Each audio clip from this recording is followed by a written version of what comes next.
Now, to remove the actual shifter knob is going to require some muscle.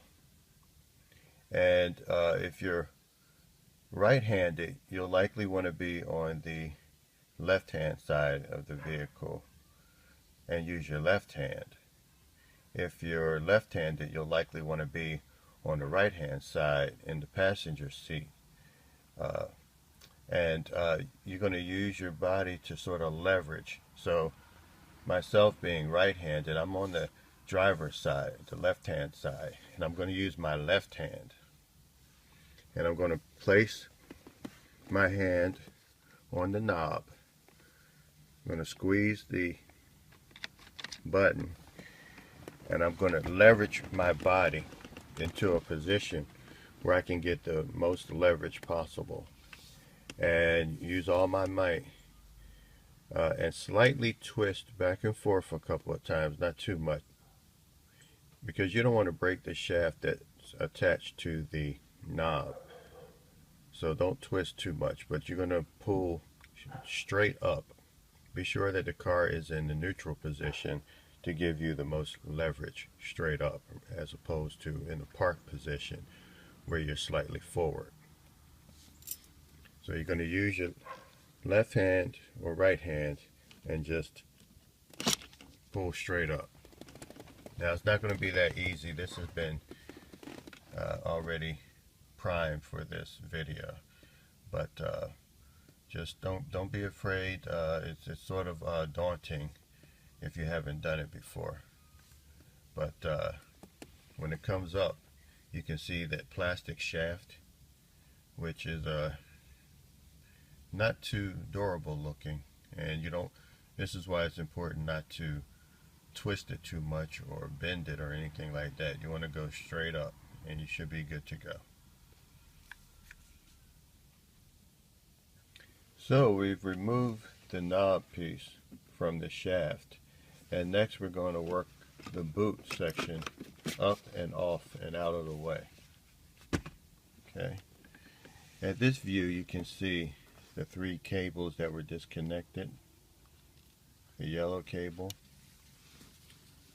the white connector cable, and the red connector cable. Here I'm showing an already disassembled shift knob so that you can see how the chrome section slides into the knob. You have tabs at the top and tabs on the bottom section that have to be in place in order for it to properly seat onto the leather section. This should help you in removing the chrome section from the leather section in order to complete the resurfacing process.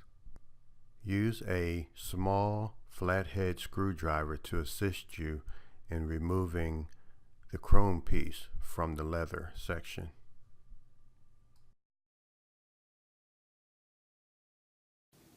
Now, what I found is that you can fairly easily chip away the remainder of the clear coat surface that's on this piece using an X-Acto knife. You don't want to dig into it, but you want to just chip, chip, chip, chip, chip, chip, chip. And I was able to do this much within a minute or two.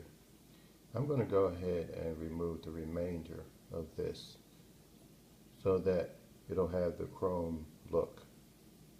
Now, some may want to paint it or find some other method of solving this problem, but I'm going to go with the chrome look.